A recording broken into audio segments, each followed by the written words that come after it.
बिस्मिल्लाहिर्रहमानिर्रहीम।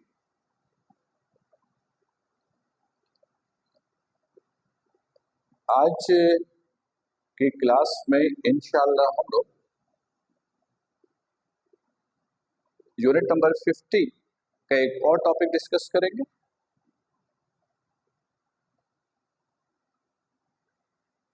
Unit number 15 जिसका title molecular theory of gases है, उसका एक और इम्पोर्टेंट टॉपिक स्टार्ट करने जा रहे हैं।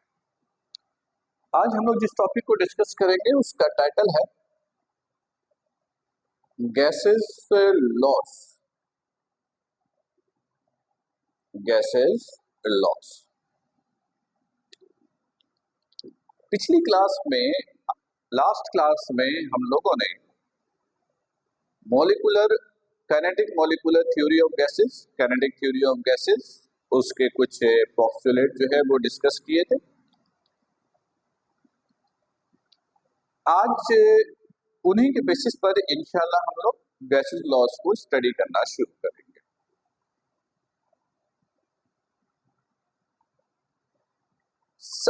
गैसेस लॉस होता क्या है ये समझने के लिए पहले कुछ टर्म क्लियर कर लीजिए।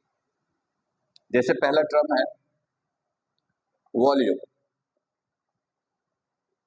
वॉल्यूम जिसको V से लिखते हैं और इसका SI यूनिट जो है वो मीटर क्यूब है। स्टूडेंट ये वाला टर्म तो आप सबको क्लियर होगा क्योंकि बहुत छोटी क्लासेस से आप लोग पढ़ते चले आए। वॉल्यूम होता है क्या है? Space occupied by a body.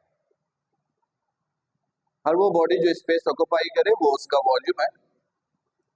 तो ये वाला वर्ड तो बड़ा सिंपल सा है और क्लियर होगा, राइट? ओके। दूसरा एक टर्म है प्रेशर। P से लिखते हैं और इसका SI यूनिट न्यूटन पर मीटर स्क्वायर या पास्कल है। और प्रेशर की डेफिनेशन आप लोगों ने छोटी क्लास में ये पढ़ा, force per unit area. Force per unit area is called pressure, ये आप लोगों ने पढ़ा। लेकिन इसका जरा प्रैक्टिकल मीनिंग जरा समझ लीजिएगा, यानी प्रैक्टिकल कॉन्सेप्ट क्या होता है प्रेशर का। डेफिनेशन तो यही है, फोर्स पर यूनिट एरिया, उसको कह रहे हैं प्रेशर। लेकिन रियलिटी में प्रेशर होता क्या है, जरा उसको समझने की कोशिश कीजिएगा। देखिए, फर्स्ट कीजिए, आप एग्जाम्स देने गए, 9:30 पर आपका पेपर है या 9 बजे आपके पेपर है, 8:50 पर आपकी अपनी एक इंटरनल फीलिंग होगी। वो फीलिंग किसकी वजह से जनरेट हुई? वो जो 9 बजे पेपर शुरू होना है उसकी वजह से जनरेट हुई है। तो वो जो फीलिंग है ना आपकी, उसको हम लोग कहेंगे प्रेशर। वो प्रेशर है पेपर का, वो प्रेशर है पेपर का। जैसे फॉर एग्जाम्पल, इस वक्त आपकी एक सर्टेन फीलिंग है, अचानक मैं कहूं कि आपका रिजल्ट आने वाला है, आपकी फीलिंग फौरन तब्दील होगी। वो जो फीलिंग अच्छी या बुरी होगी वो प्रेशर है रिजल्ट का। अच्छा, अब इसमें क्लियर कर लीजिएगा, फीलिंग जितनी डिसऑर्डर होगी, फीलिंग जितनी डिस्टर्ब होगी, खराब होगी, प्रेशर इसका मतलब है इतना ज्यादा है। और आप जितना ज्यादा कंफर्टेबल फील करोगे इसका मतलब है प्रेशर इतना कम है। यानी पेपर शुरू होने से पहले आप बड़े कंफर्टेबल हो, तो मैं कहूंगा यार आपको तो पेपर का प्रेशर ही नहीं है बिल्कुल। लेकिन अगर आप बड़े डिस्टर्ब हो तो मैं कहूंगा कि आपने पेपर का बड़ा प्रेशर लिया हुआ है।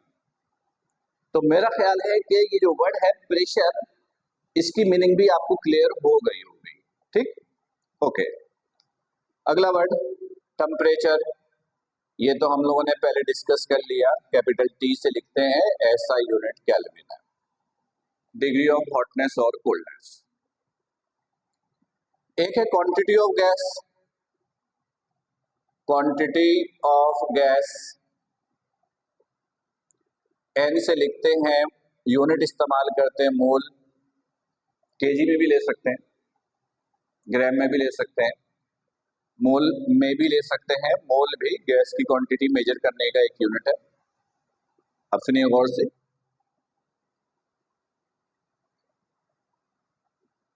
इन 4 फिजिकल क्वांटिटीज के दरमियान, इन 4 फिजिकल क्वांटिटीज के दरमियान जो डिफरेंट रिलेशंस होते हैं, volume, pressure, temperature and quantity of gas, इन 4 फिजिकल क्वांटिटीज के दरमियान जो डिफरेंट रिलेशंस होता है, उन रिलेशंस को कहते हैं गैसेस लॉज। फिर सुनिएगा, gases laws are different relation among volume, pressure, temperature and quantity of gas. इन 4 फिजिकल क्वांटिटीज के दरमियान जो डिफरेंट रिलेशंस है, उन रिलेशंस को कहते हैं गैसेस लॉज। और पहला रिलेशन रॉबर्ट बॉयल नाम के साइंटिस्ट ने, रॉबर्ट बॉयल नाम के साइंटिस्ट ने 1668 में दिया था, और इसने 4 फिजिकल क्वांटिटीज के दरमियान जो रिलेशन एक्सप्लेन किया, उस रिलेशंस को कहते हैं बॉयल्स लॉ। Boyle's law. अब जरा बॉयल्स लॉ को समझने की कोशिश करते हैं कि बॉयल्स लॉ है क्या। देखिए, ये बात तो समझ में आ गई कि Boyle's law is the statement of relation among 4 physical quantities, volume, pressure, temperature and quantity of gas. Agree? लेकिन इनके दरमियान रिलेशन है क्या अकॉर्डिंग टू बॉयल्स लॉ? याद रखिएगा, इसके 2 स्टेटमेंट है। इसके 2 स्टेटमेंट है। पहला स्टेटमेंट, बॉयल्स लॉ कहता है कि the volume of given mass of a gas, the volume of given mass of a gas is inversely proportional to its pressure, to its pressure। लेकिन शर्त है कि इसमें 2 चीजें कांस्टेंट होनी चाहिए, एक गैस की क्वांटिटी यानी मास, और दूसरा एब्सोल्यूट टेम्परेचर। अभी इसको जरा एक्सप्लेन करते हैं, लेकिन पहला स्टेटमेंट है क्या, जरा वो सुनिए।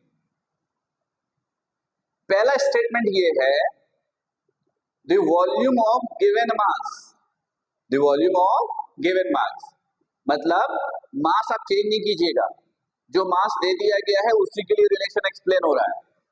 The volume of given mass, you can't change the mass. Again, the volume of given mass is inversely proportional to the pressure if temperature remains constant. Temperature remains constant.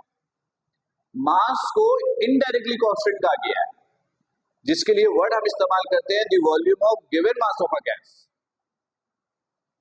फिर सुनिए पहला statement, the volume of given mass of a gas is inversely proportional to its pressure if temperature remains constant.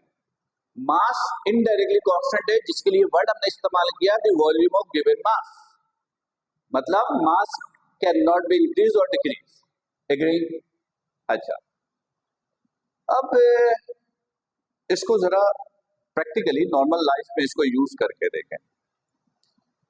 फर्ज कीजिए आप एक classroom में बैठे हैं, नॉर्मल क्लास है, फर्ज कीजिए 25 स्टूडेंट्स बैठे हैं, ठीक है।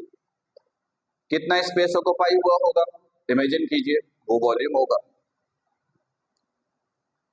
उस वक्त जो आपकी फीलिंग होगी वो कमरे का प्रेशर होगा और कमरे का टेम्परेचर तो होगा।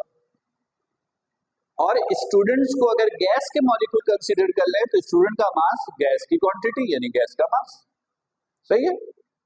यानी all of you are in class. जो स्पेस ऑक्यूपाई है वो वॉल्यूम, जो आपकी फीलिंग है वो प्रेशर, जो हॉटनेस कोल्डनेस है वो टेम्परेचर, और स्टूडेंट का जो मास वो अज्यूम करो गैस की क्वांटिटी है। ठीक है, अब एक काम करते हैं। अब मैंने क्या किया, उन 25 स्टूडेंट्स को कंप्रेस किया, धक्का दिया, और मैंने कहा कि अब इस क्लासरूम का आधे हिस्से में ही आप सब एडजस्ट कीजिए, यहां से बाउंड्री करेंगे। यानी मैंने क्या किया, वॉल्यूम कम कर दिया, आपको कंप्रेस किया क्लासरूम के आधे हिस्से में आपको बिठाया, वही 25 स्टूडेंट, यानी वॉल्यूम कम हो गया, वॉल्यूम कम हो गया। आपकी अपनी पर्सनल फीलिंग क्या होगी, वो डिस्टर्ब हो जाएगी। अब आप अच्छा पहले के मुकाबले में अच्छा फील नहीं करोगे क्योंकि कंजस्टेड होगा। तो इसका मतलब ये हुआ कि आपकी फीलिंग खराब हुई। फीलिंग खराब होने का मतलब है उस हिस्से का प्रेशर बढ़ गया, प्रेशर बढ़ गया। हाँ, प्रेशर तब बढ़ेगा जब टेम्परेचर हम कांस्टेंट रखेंगे। लेकिन फर्ज कीजिए कि हमने कंप्रेस किया और उस हिस्से में 2-4 एसी हमने और बढ़ा दी, तो आपकी फीलिंग भी चेंज नहीं होगी। टेम्परेचर कांस्टेंट रखना है और हमने आपको कंप्रेस किया, आधे क्लासरूम में आपको हमने एडजस्ट कर दिया, तो आपकी फीलिंग होगी जरूर खराब, यानी प्रेशर बढ़ेगा। प्रेशर तब बढ़ेगा जब टेम्परेचर कांस्टेंट होगा। नंबर ऑफ स्टूडेंट हमने चेंज नहीं किया, यानी कि मास भी हमने चेंज नहीं की। तो if mass and temperature remains are kept constant, then volume is inversely proportional to the pressure. तो बॉयल्स लॉ का एक स्टेटमेंट तो ये है, ये क्लियर होगा। अच्छा, इससे अगर हम एक मैथमेटिकल रिलेशन निकाले तो वो रिलेशन कुछ इस तरह का होगा, देखिएगा। इस साइन को हटाओगे, इज इक्वल कांस्टेंट, कांस्टेंट के दिस इज 1/p, p को इधर ले जाइए, pv is equal to k if mass temperature constant. According to Boyle's law, you can say the product of pressure of a gas, the product of pressure of a gas and its volume always be constant if mass and temperature are remains constant. Right? ये पहला statement. Proportional है, inversely proportional है, मतलब एक increase हो रहा है दूसरा डिक्रीज हो रहा है। तो इसको अगर आप टू कंडीशंस के लिए लिखना चाहो, यानी for initial condition, for initial condition, for initial condition, तो आप इसको ऐसे लिखोगे, P1 V1 is equal to K। और फाइनल कंडीशन के लिए लिखना चाहो, फॉर फाइनल कंडीशन, तो आप इसको ऐसे लिखोगे, P2 V2 is equal to K। और इन दोनों को आप कंपेयर कर लो, कंपेयरिंग अबव टू रिलेशंस, तो आप लिखोगे P1 V1 is equal to P2 V2। इस इक्वेशन को हम लोग कहेंगे which is known as Boyle's law equation. ये बॉयल्स लॉ की इक्वेशन है। ये बॉयल्स लॉ का पहला स्टेटमेंट भी हुआ, ये बॉयल्स लॉ का पहला स्टेटमेंट भी हुआ। ठीक है, मेरा ख्याल है यहां तक तो क्लियर होगा। शुरू में मैंने आपको बताया कि there are two statements of Boyle's law. अभी हमने सिर्फ एक स्टेटमेंट देखा, अब आते हैं जरा दूसरे स्टेटमेंट पे।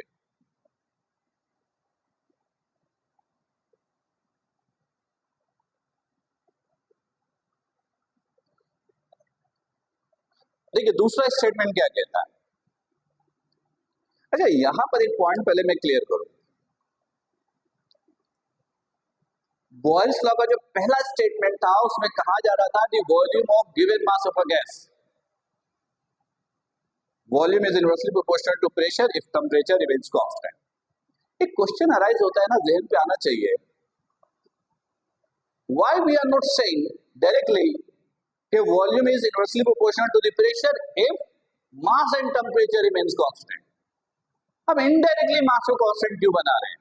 क्योंकि बॉयल्स लॉ के एक्चुअल स्टेटमेंट में मास कांस्टेंट होता ही नहीं है। बॉयल्स लॉ का जो एक्चुअल स्टेटमेंट है उसमें सिर्फ टेम्परेचर कांस्टेंट हो सकता है, मास यूज होता है एज अ वेरिएबल, यानी मास चेंज होगा। अच्छा, अगर मास चेंज होगा तो फिर बॉयल्स लॉ का स्टेटमेंट क्या है? सुनिएगा, बॉयल्स लॉ का दूसरा स्टेटमेंट ये है, according to this law, product of pressure of a gas and its volume always be directly proportional to the quantity of gas if absolute temperature remains constant. ये है boys law का दूसरा statement. Boys law का दूसरा statement क्या है? The product of pressure and volume of a certain gas always be directly proportional to the quantity of gas if absolute temperature remains constant. ये है बॉयल्स लॉ का दूसरा स्टेटमेंट, राइट? अच्छा, ये बड़ा सिंपल सा रिलेशन है. जैसे मैंने पिछले स्टेटमेंट के लिए एग्जांपल दिया है एक क्लासरूम की. आप अज्यूम करें फिर वही क्लासरूम है. अगेन आप एक क्लासरूम में, सही है, नंबर ऑफ स्टूडेंट 25, ये क्वांटिटी ऑफ गैस. जो स्पेस ऑक्यूपाई किया हुआ है वो वॉल्यूम,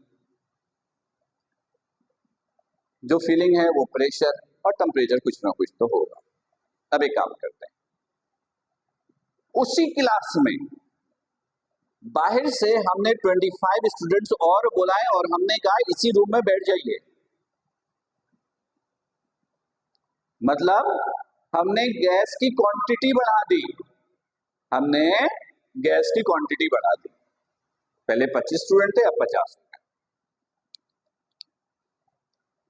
यानी मास बढ़ाया. अब जब 25 स्टूडेंट मोर क्लास में एंटर हुए, टेम्परेचर में कोई तब्दीली नहीं होगी. क्लास में उतना ही फैन हो, भाई एसी चल रहा है. आपकी फीलिंग पहले के मुकाबले में क्या होगी? खराब हो जाएगी. मतलब प्रेशर बढ़ जाएगा. और हमने नंबर ऑफ स्टूडेंट्स बढ़ाए तो वो भी स्पेस ऑक्यूपाई करेंगे तो वॉल्यूम भी बढ़ेगा. यानी हमने गैस की क्वांटिटी बढ़ाई, प्रेशर बढ़ा, वॉल्यूम बढ़ा. जब प्रेशर वॉल्यूम बढ़ेगा तो दोनों का प्रोडक्ट भी बढ़ेगा. और यही है बॉयल्स लॉ का दूसरा statement. If temperature remains constant, then the product of pressure and volume of a certain gas is directly proportional to the quantity of gas. ये है बॉयल्स लॉ का दूसरा statement. Clear?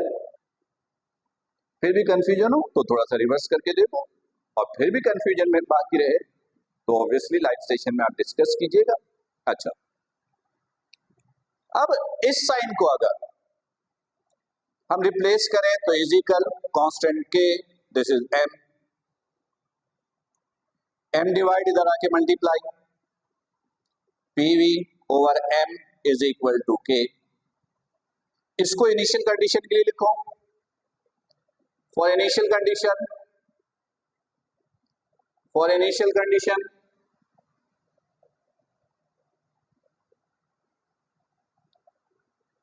P1 V1 over M1 is equal to K.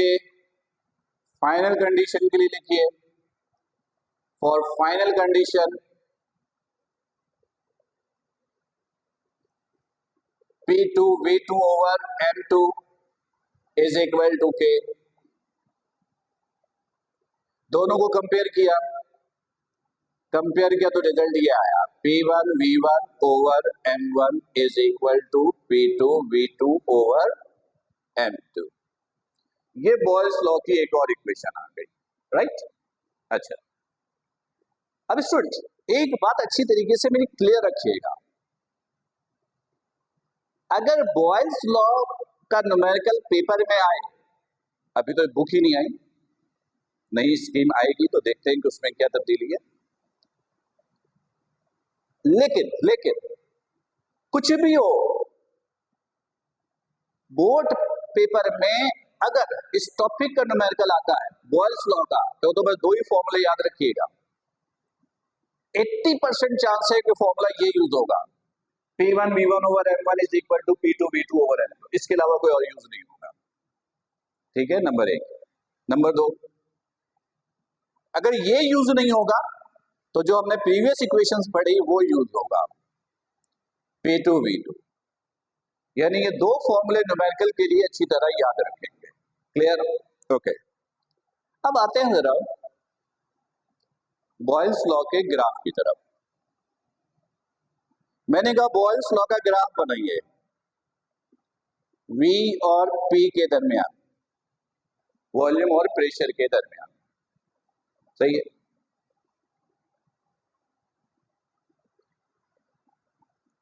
Volume और pressure, जो पहला statement था, volume और pressure एक दूसरे के क्या था, इनवर्स।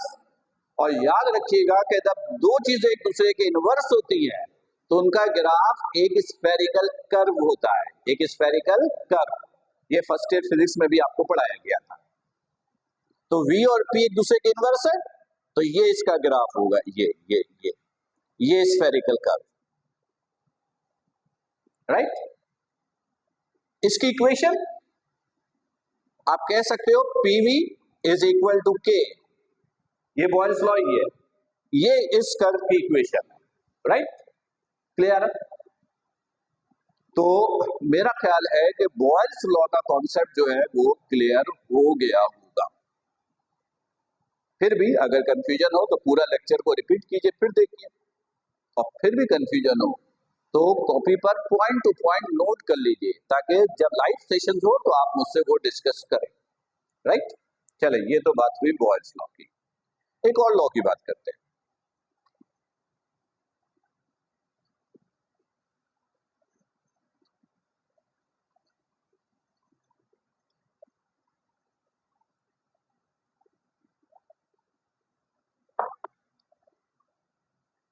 अब हम बात करते हैं चार्ल्स लॉ की।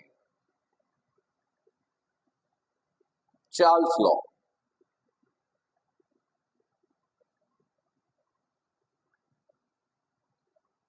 चार्ल्स लॉ भी गैस लॉ है, मतलब वॉल्यूम, प्रेशर, टेम्परेचर और क्वांटिटी ऑफ गैस के दरमियान रिलेशन है, जो चार्ल्स लॉ के साइंटिस्ट ने पेश किया था। ये एक सिंपल सा स्टेटमेंट है, जब हम बॉयल्स लॉ समझ लेते हैं तो ये बड़ा आसान होता है। According to Charles law, volume of a certain gas, volume of a certain gas, ये डायरेक्टली प्रोपोर्शनल होता है एब्सोल्यूट टेम्परेचर के, अगर मास और प्रेशर हम कांस्टेंट रखें तो। सिंपल सा स्टेटमेंट है, तो समझते भी हैं। मास तो आपको पता है और प्रेशर ही मैंने आपको समझाया, जो आपकी इंटरनल फीलिंग है वो प्रेशर है आपका, ऐसा ही है, ठीक है। अज्यूम कि आप एक क्लासरूम में जो स्पेस ऑक्युपाई हो रहा है वो वॉल्यूम है, जो फीलिंग है वो प्रेशर है, जो हॉटनेस कोल्डनेस है वो टेम्परेचर है, और स्टूडेंट का जो मास वो गैस क्या, गैस की क्वांटिटी, ठीक है, ओके। अच्छा जी, अब फीलिंग नॉर्मल रखनी है, ये जेड पर है। फीलिंग नॉर्मल रखने का मतलब कांस्टेंट, प्रेशर में तब्दीली नहीं। अच्छा, अब कमरे का टेम्परेचर मुसलसल बढ़ना शुरू हुआ।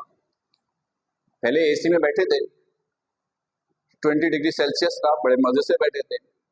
टेम्परेचर बढ़ना शुरू हुआ, 25, 30, 31, 35, 40। होगा क्या, आपके अंदर बेचैनी आएगी, टेम्परेचर बढ़ रहा है। जैसे आजकल बारिश का मौसम है, टेम्परेचर इंक्रीज हो रहा है, आपके अंदर पैनिक हो रही है। आपकी कोशिश होगी कि जो लो टेम्परेचर पे आप एक दूसरे के करीब करीब बैठे थे, आपकी कोशिश होगी कि एक दूसरे से दूर जाए, यानी वॉल्यूम बढ़ेगा, स्पेस बढ़ रहा है, एक्सपेंशन हो रही है। फर्ज कीजिए कि टेम्परेचर 40 को क्रॉस करना शुरू हुआ, 42, 43, 44, 5, 50, आप क्लास छोड़ के भाग जाओगे, कहोगे सर इस टेम्परेचर पे हम नहीं बैठ सकते क्लास में। मतलब टेम्परेचर इंक्रीज हो रहा है तो एक्सपेंशन हो रही है, वॉल्यूम बढ़ रहा है, और एक लिमिट के बाद एक्सपेंशन बेनता हो जाती है। तो यही फिनोमेना गैस में होता है।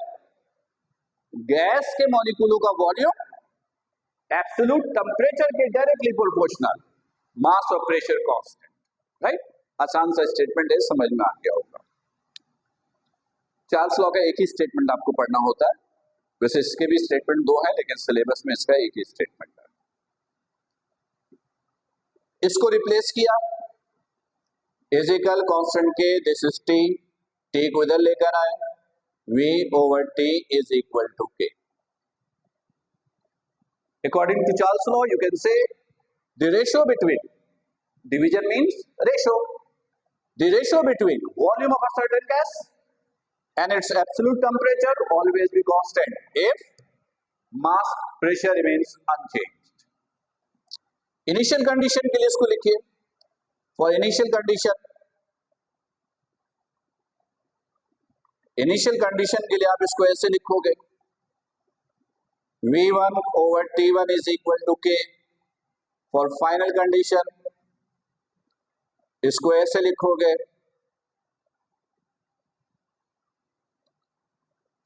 V2 over T2 is equal to K. आपने इसको कंपेयर किया तो ऐसे लिखोगे, V1 over T1 is equal to V2 over T2. Cross multiply किया तो V1 T2 बराबर हो गया V2 T1. इसे हम लोग कहते हैं which is known as Charles law equation. क्या कहते हैं? Charles law equation. Right. Graph देखते हैं.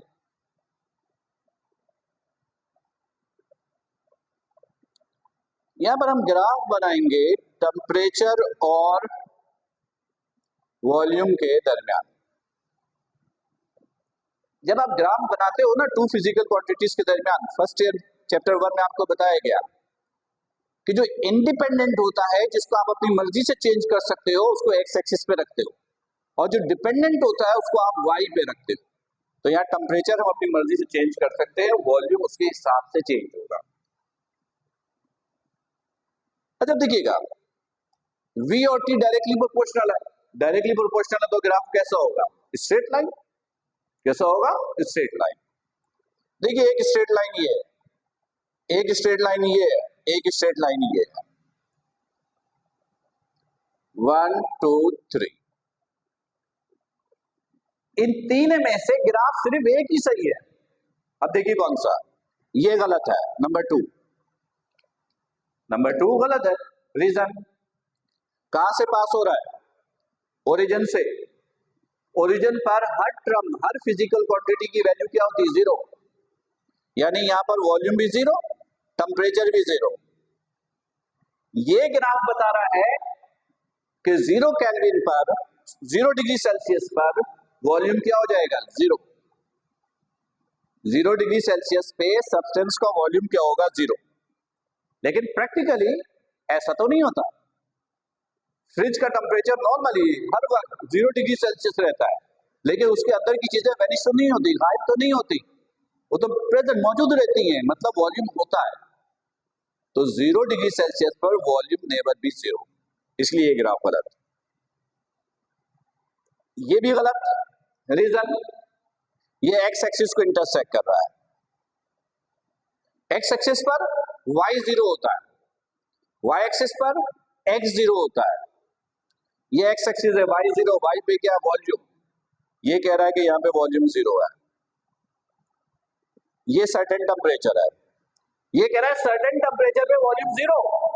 वॉल्यूम तो 0 होता ही नहीं है सर्टेन टेम्परेचर पे. कोई भी टेम्परेचर ले लो, मौजूद रहती है चीजें. इसलिए ये भी गलत.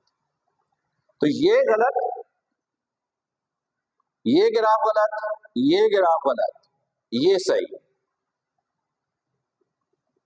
क्योंकि ये कहता है कि यहां पे टेम्परेचर 0 हो गया, लेकिन वॉल्यूम 0 नहीं है. y एक्सिस है, y पे x 0, टेम्परेचर 0, लेकिन वॉल्यूम 0 नहीं है. ये है वॉल्यूम. अगर आप जानना चाहें कि किस टेम्परेचर पे वॉल्यूम 0 पॉसिबल है, इसको एक्सटेंड कीजिए. ये यहां इंटरसेक्ट किया, यहां पे वॉल्यूम 0, यहां टेम्परेचर चेक करेंगे तो ये मिलेगा -273.15 डिग्री सेल्सियस. इस टेम्परेचर पे -273.15 डिग्री सेल्सियस पे किसी भी सब्सटेंस का वॉल्यूम 0 हो जाता है, जो कि प्रैक्टिकली पॉसिबल ये टेम्परेचर नहीं है. इसलिए इस टेम्परेचर को हम लोग कहते हैं एब्सोल्यूट टेम्परेचर, और यही टेम्परेचर 0 केल्विन कहलाता है. यही टेम्परेचर 0 केल्विन कहलाता है. राइट. क्लियर? तो स्टूडेंट, ये था आपके पास चार्ल्स लॉ. मेरा ख्याल है कि चार्ल्स लॉ का कॉन्सेप्ट भी बिल्कुल क्लियर होगा, राइट? ओके, चलिए एक छोटी सी इंफॉर्मेशन और देख लेते हैं, फिर जो अगला लेक्चर होगा उसके अंदर हम एक बड़ा इंपॉर्टेंट रिलेशन एस्टेब्लिश करेंगे, जो चार्ल्स लॉ, बॉयल्स लॉ और एक छोटा सा लॉ है एवोगैड्रो लॉ, जो सिलेबस में तो नहीं है लेकिन इसका इस्तेमाल हम लोग करते हैं। तो इसके बारे में भी थोड़ी सी इंफॉर्मेशन देख लेते हैं। देखिएगा,